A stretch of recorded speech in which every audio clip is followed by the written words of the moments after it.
नमस्कार, स्वागत है आप सभी का एक बार फिर से इस ऑनलाइन क्लास के अंदर। और आज की जो क्लास है ये स्पेशल रहने वाली है ग्रेड फोर्थ के जो साथी हैं उनके लिए। और इसके साथ साथ में अगर आप पटवार, कांस्टेबल या महिला पर्यवेक्षक या अन्य किसी भी भर्ती परीक्षा की तैयारी कर रहे हैं और जिसमें आपके ये जो आपके प्रकाश का परावर्तन का अगर टॉपिक लगता है तो ये क्लास आपके लिए बेहद इम्पोर्टेंट होने वाली है। और इस सेशन के अंदर अपने जितने भी PYQs इंपॉर्टेंट जो क्वेश्चन हैं जो कि हर बार रिपीट होने के चांस रहते हैं उन क्वेश्चंस की सीरीज जो है वो शुरू करने जा रहे हैं।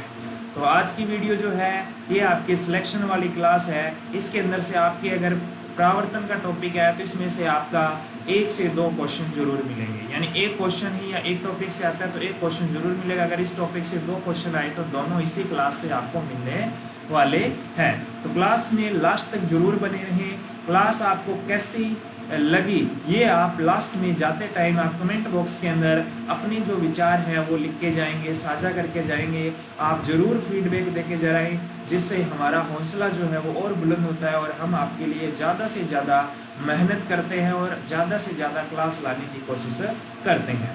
तो शुरू करते हैं आज के पहले क्वेश्चन से। आपकी जो क्लास है तो आज का जो पहला क्वेश्चन है वो आपकी स्क्रीन के ऊपर आ चुका है। क्वेश्चन को पढ़िए और कमेंट में आप आंसर देने की कोशिश कीजिएगा। क्या कह रहा है, प्रकाश के परावर्तन के नियम के अनुसार निम्न में से कौन सा सही है। प्रकाश के परावर्तन के नियम के अकॉर्डिंग पूछा है। ये स्टेनोग्राफर परीक्षा 21/3/2021 के अंदर आया हुआ क्वेश्चन है, 2021 में आया हुआ प्रश्न है। क्वेश्चन क्या कह रहा है, सबसे पहले क्वेश्चन की लैंग्वेज को समझते हैं। प्रकाश का परावर्तन की बात कर रहा है। परावर्तन का मतलब होता क्या है। परावर्तन का मतलब सीधा सा है कि जब कोई प्रकाश किरण किसी सतह से टकराती है, चिकनी सतह से, तो वो उसी माध्यम में वापस लौट जाती है। इस घटना को प्रकाश का क्या कहते हैं साथियों, परावर्तन कहते हैं। इस तरह से आई और उसी माध्यम में क्या हो गई, वापस लौट गई, टकरा के वापस लौटने की जो घटना है इस तरह से ये क्या कहलाती है। ये आने वाली किरण आपतित है और जाने वाली परावर्तित है। ये आपका एक जो सीधी है सतह होगी, ठीक है। तो ये घटना जो है ये आपका परावर्तन कहलाती है। अब इन दोनों आपतित और परावर्तित किरण जो है जिस सतह से टकरा रही है, ये बिंदु मान लो P है। इस बिंदु पे आप 90 डिग्री पे एक लाइन बनाओगे तो ये जो बनी है इसको कहा जाता है अभिलंब या नॉर्मल। इसको इंग्लिश वाले तो नॉर्मल बोलते हैं, हिंदी में क्या बोलते हैं साथियों, अभिलंब बोलते हैं, ठीक है। तो यहाँ पे जो एक चीज और आपको ध्यान रखनी है, क्या आप ये क्या हो गया, अभिलंब हो गया। और ये आपतित किरण है, ये परावर्तित किरण है। आपतित किरण और अभिलंब के बीच का कोण क्या है, I है। और अभिलंब और परावर्तित किरण के बीच में कोण क्या है, R है। तो I जो है आपतन कोण है, ये आपका परावर्तन कोण है। ये वाला तो क्या है, आपके आपतन कोण है। और ये वाला जो है ये आपके परावर्तन कोण है। क्या है, परावर्तन कोण है, याद रख लोगे। अब यहाँ पे आपको परावर्तन के जो 2 नियम है ये याद रखने हैं, जहाँ से क्वेश्चन पूछा जाता है। स्टेटमेंट वाला क्वेश्चन भी कई बार आ जाता है। पहला जो है वो नियम क्या कहता है कि आपतित किरण और परावर्तित किरण जो है और अभिलंब जो है तीनों एक ही तल में स्थित होते हैं। यानी ये आपतित किरण, ये परावर्तित किरण और ये अभिलंब तीनों एक ही प्लेन पे लाई करते हैं। ये जो है आपका फर्स्ट लॉ है। सेकेंड लॉ कहता है आपतन कोण I और परावर्तन कोण R का मान क्या होता है साथियों, बराबर होता है। तो यहाँ पे इस क्वेश्चन के अकॉर्डिंग देखें तो I और R का मान क्या है, बराबर है। तो पहला स्टेटमेंट आपतन कोण परावर्तन कोण बराबर, दूसरा आपतन कोण परावर्तन कोण से कम, तीसरा आपतन कोण परावर्तन कोण से अधिक, और लास्ट है इनमें से कोई नहीं। तो अभी अपने देखा आपतन कोण और परावर्तन कोण क्या होते हैं साथियों, बराबर होते हैं।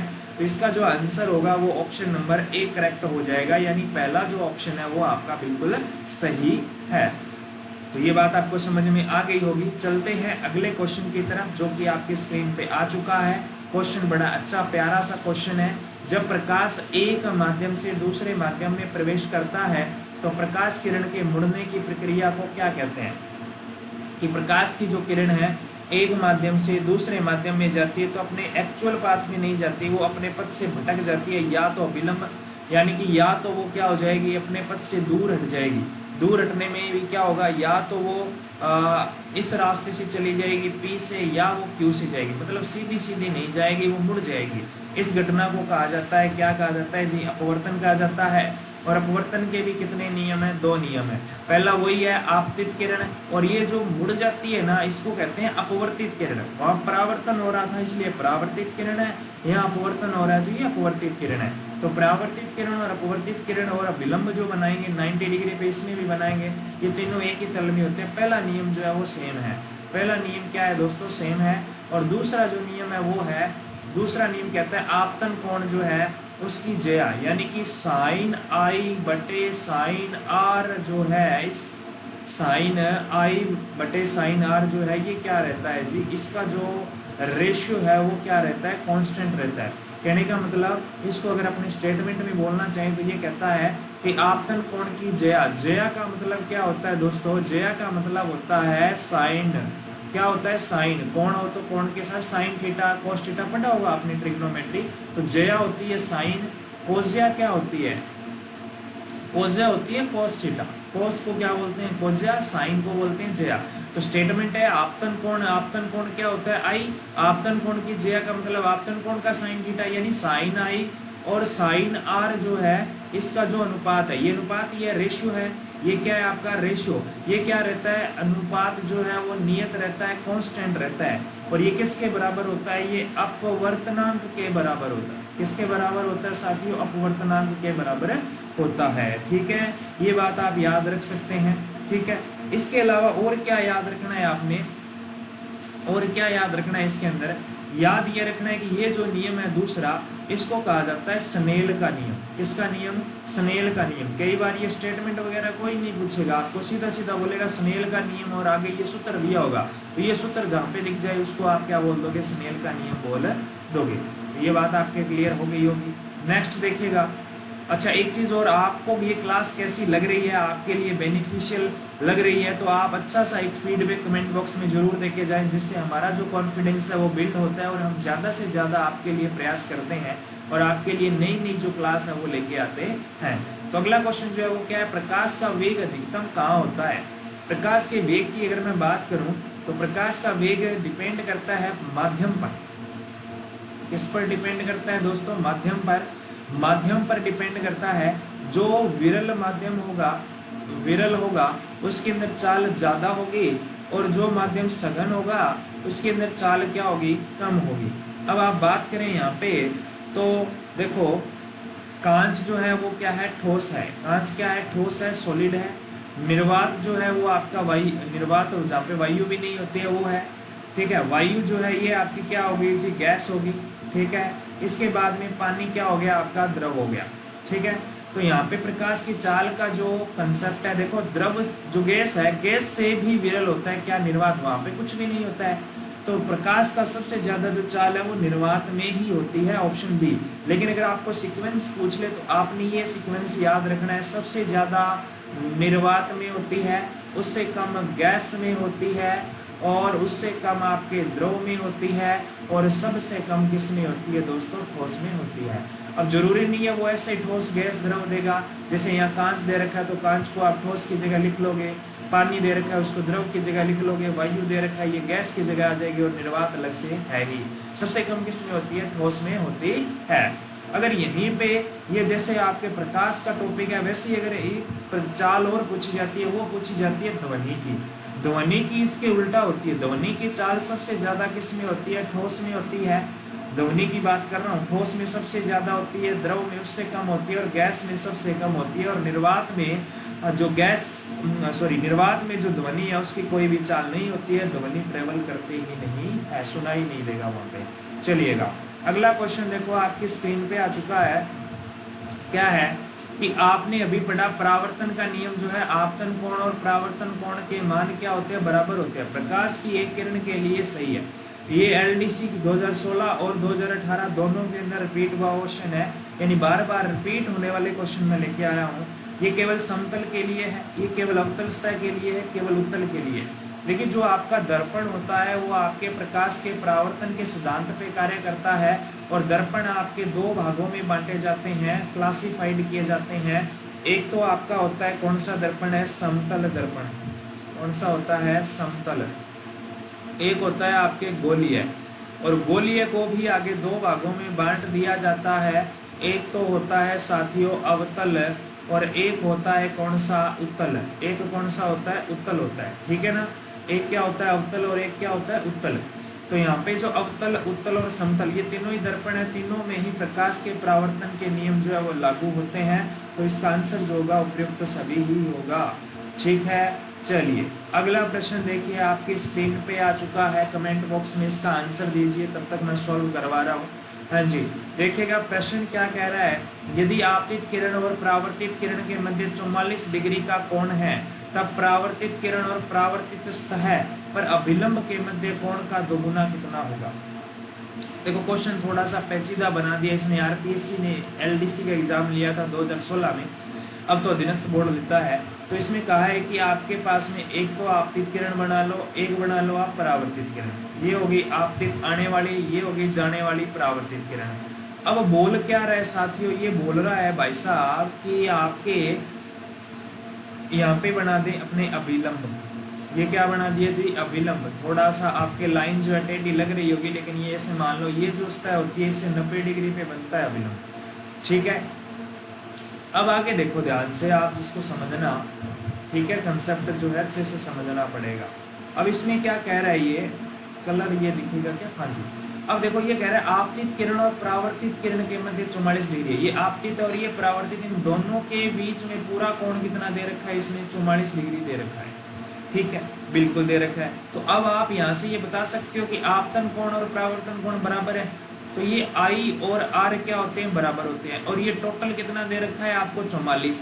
तो आई कितना हो जाएगा 22 डिग्री, और आर भी कितना हो जाएगा 22 डिग्री, क्योंकि आधा आधा हो जाएगा, दोनों में सेम भागों में बांटना है आपको। तो 22 डिग्री आ गया, लेकिन ये आंसर नहीं आया। अभी ये क्या पूछ रहे हैं, 22 डिग्री, तो आपतन आई का मान आ गया आपके, आई बोल दो चाहे आर बोल दो, दोनों का सेम ही है। परावर्तित किरण ये वाली और परावर्तित सतह ये वाली, सतह पर अभिलंब के मध्य कोण का दोगुना कितना होगा। ये जो आपके है इसका दोगुना ये कोण जो है पूछना चाह रहा है कि परावर्तित किरण और परावर्तित सतह पर अभिलंब के मध्य, अभिलंब कौन सा है, ये रहा, और ये सतह, इन दोनों के बीच में जो कोण है इसका डबल पूछ रहा है। यानी ये 22 था तो इसका डबल करोगे तो कितना हो जाएगा, 44 डिग्री, यही पूछ रहा है, ठीक है। तो इसका आंसर जो आएगा वो कितना डिग्री आएगा। देखो एक चीज़ और देखो, इसमें थोड़ा सा आप इसको कंफ्यूजिंग वे में अगर इसी क्वेश्चन को अगर अपडेट करें तो क्या होगा, अगर मान लो वो दिया होता ये वाला कोण आपको 44 दिया होता, तब आपको आई और आर पूछता, तब क्या करते हैं, ये टोटल कितना होता है 90 डिग्री, 44 ये घटा दो इसमें से, तो कितना आ जाएगा, यहाँ पे बच गया 6 तो बचेगा, इधर कितना बच जाएगा, ये आपके एक हासिल गई तो 8 में से 4 गया, कितना बच जाएगा, 8 में से 4 गया 46 डिग्री आ जाएगा, कितना आ जाएगा बोलो, 46 डिग्री आ जाएगा। इस तरह से भी क्वेश्चन आ सकता है, इसका आंसर तो कितना 44 डिग्री आ जाएगा। चलिए अगला क्वेश्चन देखो आप, ये भी एक अच्छा प्रश्न है आपके, महिला पर्यवेक्षक के अंदर आया हुआ है, स्वच्छ आकाश का रंग नीला क्यों होता है, प्रकाश के परावर्तन के कारण, प्रकीर्णन के कारण, अपवर्तन के कारण, उपयुक्त में से कोई नहीं। परावर्तन के कारण तो दर्पण कार्य करता है, आप जो फोटो देखते हो सुबह सुबह अपनी खुद की फेस की, वो आपके दर्पण जो है काम करता है। प्रकीर्णन के कारण, इसका जो आंसर है वो क्या आएगा, प्रकीर्णन के कारण। प्रकीर्णन में होता है क्या, प्रकाश जो है सभी संभव दिशाओं में फैलता है, सभी संभव दिशाओं में फैलता है, इस फैलने की घटना को क्या कहते हैं, प्रकीर्णन। प्रकाश के अपवर्तन के कारण, अपवर्तन के कारण तो वो पेंसिल का मुड़ा हुआ दिखाई देना या पानी से भरी बाल्टी का पैंदा ऊपर उठा हुआ दिखाई देना, ये सारे एग्जाम्पल होते हैं। चलिए अगला प्रश्न क्या कह रहा है, यदि कोई वस्तु प्रकाश को परावर्तित नहीं करती है तो उसका रंग होगा, अगर परावर्तित नहीं करती है तो देखो आपकी प्रकाश जो है उसके अंदर कितने रंग होते हैं, 7 कलर होते हैं। याद रखने का तरीका है विबग्योर, विबग्योर याद रख लो, या बेजानी हैप्पी नाला हिंदी वाले याद रख सकते हैं। Violet, indigo, blue, green, yellow, orange और रेड, ये 7 होते हैं। अब इनमें अगर अपनी बात करें, जो ये सारे रंग जो हैं इनको क्या कर ले, या तो वो सारे रंगों को क्या कर दे, परावर्तित कर दें, एक तो ये कंडीशन बनती है, और एक कंडीशन बनती है वो सभी रंगों को क्या कर ले, अवशोषित कर ले, यानी कि वो पूरे के पूरे प्रकाश को अपने अंदर समा ले और परावर्तित नहीं करे। तो देखो अगर वो सारे रंगों को क्या कर रहा है, परावर्तित कर रहा है, तब तो उसका रंग होगा सफ़ेद। सफ़ेद कलर जो है वो सबसे क्या होता है, ठंडा माना जाता है, क्योंकि वह सभी प्रकाश की किरणों को परावर्तित कर देता है। ये कैसा माना जाता है, ठंडा। इसीलिए सर्दियों में ठंडे कपड़े पहनते हैं, यानी सफ़ेद कपड़े पहने जाते हैं। और अवशोषित जो है, अवशोषित जो है वो जो होता है वो होता है काला। और काले जो होते हैं ये जल्दी से गर्म हो जाते हैं, क्योंकि ये सभी रंगों की प्रकाश की जो किरणें हैं उनको क्या कर लेता है, अवशोषित अपने अंदर समा लेता है। तो इसका आंसर आएगा ऑप्शन नंबर 4 काला। चलिएगा अगला जो क्वेश्चन है वो देखो आपकी स्क्रीन पे आ चुका है। अच्छा प्रश्न है ये, निम्न में से सत्य कथन पूछा है, बैंगनी रंग का तरंग दैर्ध्य सबसे कम तथा आवर्ती सबसे अधिक होती है, बिल्कुल सही बात है। लाल रंग का तरंग दैर्ध्य अधिकतम तथा आवर्ती न्यूनतम, बिल्कुल सही है। देखो आप विब की ओर लिखते हैं तो वी ऊपर ही ऊपर आता है और आर सबसे नीचे आता है, सिंपल सी बात है। इसका जो आपके तरंग दैर्ध्य वो क्या होता है, कम होता है, और इसकी तरंग दैर्ध्य लाल रंग की तरंग दैर्ध्य ज्यादा होती है। इसीलिए खतरों के निशान लाल बनाए जाते हैं, क्योंकि इसकी तरंग दैर्ध्य यानी लैम्डा जो है वो क्या होता है साथियों, ज्यादा होता है। ठीक है, इसी के साथ में याद रखने वाली बात है कि जिसका तरंग दैर्ध्य ज्यादा होगा उसकी आवृत्ति कम होगी। आवर्ती तरंग दैर्ध्य की व्युत्क्रम होती है, यानी आवृत्ति को म्यू से लिखते हैं, ये व्युत्क्रमानुपाती होती है लैम्डा की। जिसका लैम्डा ज्यादा उसका ये कम होगा, जिसका ये कम है उसका ये ज्यादा होगा। यानी तरंग दैर्ध्य और आवृत्ति एक दूसरे के व्युत्क्रम है, अपोजिट चलते हैं। ठीक है ना। अब यहाँ पे ये कह रहा है बैंगनी रंग का तरंग दैर्ध्य कम है, बिल्कुल सही कह रहा है। आवृत्ति क्या है, ज्यादा है। ये कह रहा है लाल रंग अधिकतम आवृत्ति न्यूनतम, तो ये बात सही है। तो कथन 1 और 2 दोनों क्या हो जाएंगे, जिससे ये स्टेनोग्राफ एग्जाम के अंदर आया 2013 के अंदर। चलिएगा, जब सफेद प्रकाश का पुंज कांच के प्रिज्म पर गिरता है तो प्रकाश का रंग जो कम से कम विचलित होता है वह है। तो देखो जब प्रकाश की किरण किसी प्रिज्म जो इस तरह से होता है, इसके ऊपर प्रकाश गिरता है तो इस तरह से वो 7 रंगों में क्या हो जाता है जी, विभाजित हो जाता है। तो जो सबसे ज्यादा विचलित होता है वो तो होता है बैंगनी, जो नीचे नीचे होता है, बैंगनी, जामुनी, नीला, हरा, पीला, नारंगी, लाल, ये 7 रंग होते हैं। सबसे नीचे नीचे बैंगनी और सबसे ऊपर कौन सा होता है जी, लाल होता है। सबसे ऊपर कौन सा होता है, लाल होता है। तो जो सबसे ऊपर है वो कम विचलित है, वो क्या है, कम विचलित है, और ये सबसे ज्यादा विचलित है। इसने क्या पूछा है, सबसे कम विचलित पूछा है, तो लाल रंग जो है वो सबसे कम विचलित होता है। कई बार बीच का पूछ लेते हैं, तो विब की ओर में देखो आप, या बेजानी हैप्पी नाला है उससे भी आप कर सकते हो इसको। तो इसके अंदर अगर आप देखोगे तो ऊपर 3 छोड़ दो, नीचे 3 छोड़ दो, बिल्कुल सेंटर वाला रंग पूछ ले तो कौन सा होगा, ग्रीन होगा, यानी हरा रंग होगा। ठीक, आगे देखो अगला प्रश्न है, प्रिज्म आपतित सफेद प्रकाश को 7 रंग की पट्टी में विभक्त करता है, इस पट्टी का मध्य रंग, अभी देखा था कौन सा होता है, ग्रीन होता है ना। कौन सा होता है, ग्रीन, यानी हरा रंग जो होता है। ये लाइन याद रख लेना, हिंदी वाले ये, इंग्लिश वालों को तो बता दी मैंने। बेजानी हैप्पी नाला, क्या फायदा, बैंगनी, जामुनी, नीला, हरा, पीला, नारंगी, लाल। तो देखो इधर 3 छोड़ दो आप, इधर 3 छोड़ दो, बीचों बीच में हैफ और हरा बचेगा। ठीक है ना, अरे बोलो ठीक है ना, कमेंट बॉक्स में लिख के बताओ आप समझ आ रहा है या नहीं आ रहा है। ठीक है, अगला देखो, यदि गोलीय दर्पण की वक्रता त्रिज्या r है तथा फोकस दूरी f है तो इनमें निम्नलिखित संबंध होता है। तो ये याद रखना, वक्रता त्रिज्या और फोकस दूरी में जो संबंध है r बराबर 2f होता है। क्या होता है साथियों, r बराबर 2f होता है। ऑप्शन नंबर बी जो है वो करेक्ट हो जाएगा। इसके अलावा एक दर्पण सूत्र और पूछा जाता है कई बार, उसको भी याद कर लें। क्या होता है, 1/f बराबर 1/v प्लस 1/u। ये तो क्या हो गया, दर्पण का सूत्र हो गया। अगर लेंस पूछ ले तो सूत्र तो सेम ही है, बस एक ही बदलाव करना है, बस यहाँ पे प्लस की जगह क्या आ जाएगा, माइनस आ जाएगा। ठीक है, ओके। आगे देखिएगा, दृष्टि दोष निवारण में किसका उपयोग किया जाता है। तो दृष्टि दोष निवारण में लेंस का प्रयोग किया जाता है। किसका, लेंस का। लेंस कितने प्रकार के होते हैं, 2। एक तो होता है साथियों उत्तल, और एक होता है कौन सा, अवतल। ठीक है, और इनमें भी अगर आपको याद रखना है क्या, कि उत्तल जो है वो तो किसके लिए होता है, उत्तल जो है वो तो आपके दूर दृष्टि दोष के लिए होता है, और अवतल जो है वो किसके लिए होता है, निकट दृष्टि दोष के लिए। यानी ये तो होता है मायोपिया के लिए, और ये होता है हाइपरमेट्रोपिया के लिए, हाइपरमेट्रोपिया के लिए। ठीक है, ओके। नेक्स्ट क्वेश्चन देखिएगा, आपकी स्क्रीन पे है। जो अवतल दर्पण होता है वो कैसे प्रतिबिंब बनाता है, दर्पण नहीं है सॉरी, लेंस है। अवतल लेंस द्वारा प्रतिबिंब बनता है। ये सीईटी के अंदर भी आया, महिला प्रवेशिक 15, और ये 2023 में आया हुआ है। सीधा वास्तविक एवं आवर्धित, उल्टा वास्तविक एवं साइज जो है वो बड़ा, साइज बड़ा, सीधा आभासी, यहाँ प्रवासी नहीं आएगा, आभासी और आवर्धित सीधा, आभासी एवं साइज बिंब से छोटा। तो इसका आंसर आएगा ऑप्शन नंबर डी। सीधा बनाता है, आभासी बनाता है और साइज बिंब से क्या रहता है जी, छोटा रहता है। और अवतल जो है वो कैसा बनाता है, सॉरी उत्तल जो है, उत्तल लेंस की बात करूं मैं, उत्तल लेंस की बात करूं तो वो क्या बनाता है, उल्टा बनाता है और वास्तविक बनाता है, उल्टे और वास्तविक बनाता है। ठीक है, आकार सबके अलग अलग बनते हैं। वैसे आप बड़ा बनाता है, वो आकार क्या बनाता है, वो बड़े बनाता है, छोटे भी बनाता है, बड़े भी बनाता है, अलग अलग वो स्थितियों पे निर्भर करता है कि आपने लेंस से वस्तु को कितनी दूरी पे रखा है। ठीक है, अगला क्वेश्चन देखो, ये अच्छा प्रश्न है, हर बार आता है, अभी लेटेस्ट ये LSA एग्जाम में आया है 2025 के अंदर। लेंस की क्षमता का SI मात्रक डायोप्टर होता है। लेंस की क्षमता P बराबर 1/f से ज्ञात की जाती है। फोकस दूरी का व्युत्क्रम आपके लेंस की क्षमता होती है। आगे उत्तल लेंस की क्षमता क्या होती है, प्लस में होती है, माइनस में होती है, या जीरो होती है, या अनंत होती है। तो उत्तल लेंस जो है इसकी फोकस दूरी क्या होती है, माइनस में होती है, और अवतल की फोकस दूरी प्लस में। तो जिसकी फोकस दूरी प्लस है उसका प्लस आएगा, ये तो किसके लिए आएगा, अवतल के लिए आएगा, और ये किसके लिए आ जाएगा, सॉरी उल्टा बोल दिया, ये अवतल के लिए आ जाएगा, और ये किसके लिए आ जाएगा, उत्तल के लिए। तो उत्तल की जो है वो क्या होती है, प्लस होती है, यानी धनात्मक होती है। ऑप्शन नंबर ए करेक्ट हो जाएगा। अगला देखिए, एक व्यक्ति की लंबाई 6 फीट है। ठीक है, एक व्यक्ति की लंबाई 6 फीट है, तो उसे अपना पूरा प्रतिबिंब देखने के लिए ऊर्ध्व दर्पण की न्यूनतम ऊंचाई।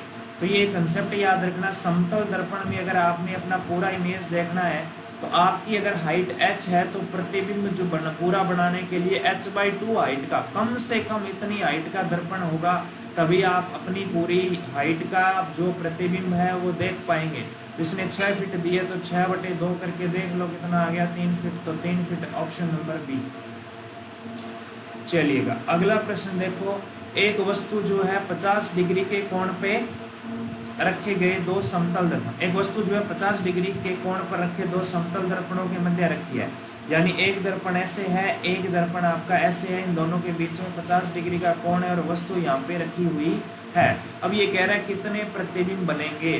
तो इसके लिए आपने क्या करना है, जब भी इस टाइप का प्रश्न आए तो आपने क्या करना है, 360 में भाग करना है जो भी आपको दे रखा है। जैसे यहाँ पे n का मान कितना दे रखा है, n का मान 50 दे रखा है। अगर ये n का मान 50 दे रखा है तो यहाँ पे क्या है, सॉरी उल्टा लिख दिया मैंने, फॉर्मूला थोड़ा सा देखो, यहाँ पे n नहीं थीटा यहाँ लिखेंगे, वहाँ पे n लिखेंगे, है ना। यहाँ तो लिखेंगे थीटा कोण और यहाँ लिखेंगे n। तो ये n का मान या तो आएगा सम या आएगा विषम। विषम आ जाए तो उत्तर वही लगाना है, सम आ जाए तो 1 घटाना है। तो अब क्या करें, 360 में पहले तो 50 का भाग करो, 1 0 से 1 0 कट गई, तो ये क्या आएगा, पॉइंटों में आएगा, पॉइंटों में आएगा 7 5 35 पॉइंट कुछ आएगा। जब भी पॉइंटों में आए तो अपने को पूर्णांक लेना है और वो भी आगे वाला पूर्णांक लेना है। 7 पॉइंट कुछ है तो 7 के बाद क्या आता है, 8 आता है, तो अपने को 8 को लेना है। तो 8 को लोगे तो 8 क्या है आपके सम है, सम है तो 1 घटा दो, कितना आएगा, 7 आएगा। या आप डायरेक्ट भी कर सकते हो, पूर्णांक लेना है तो 7 लेते सीधा, तो ये विषम होता तो सीधा सीधा यही आंसर आ जाता। तो आंसर आएगा 7, ऑप्शन नंबर डी जो है वो करेक्ट हो जाएगा। ऐसे ही मान लो कोई एक क्वेश्चन और ले लेते हैं अपने, जिसमें मान लो कि वो कह दे कि 90 डिग्री के कोण पे रखें तब कितने प्रतिबिंब बनेंगे। तो वापस से आपने वही काम करना है, भाग देना है, 0 से 0 कट गया, ये कितना आ गया, ये आप 9 चौक 36 होते हैं, 4 आ गया, 4 सम है तो 1 घटा दो, कितना आएगा, 3 आएगा। ठीक है, बात समझ गए। अगर ये मान लो विषम ही आता है, यानी मान लो कि 3 ही उत्तर आता है, ऐसी संख्या दे रखी है तो उत्तर 3 ही होता है। विषम है तो उत्तर वही है, अगर सम है तो 1 घटा देना है। ठीक है, आगे देखो, आगे क्या देखें, इतने ही क्वेश्चन थे जो आज की क्लास में जो अपने इम्पोर्टेंट क्वेश्चन थे वो सारे कर लिए हैं, जो प्रकाश के परावर्तन से संबंधित थे। इसी प्रकार की और भी क्लासेस आपके लिए आने वाली है। इस क्लास को ज़्यादा से ज़्यादा आप अपने साथियों के साथ शेयर जरूर कर दें, और इस क्लास के अंदर आपको क्या फील हुआ वो आप कमेंट बॉक्स में ज़रूर लिख के बताएं, और अपना फीडबैक जो है वो ज़रूर दें। मिलते हैं एक नई वीडियो में, तब तक के लिए बाय बाय, टेक केयर, जय हिंद, जय भारत।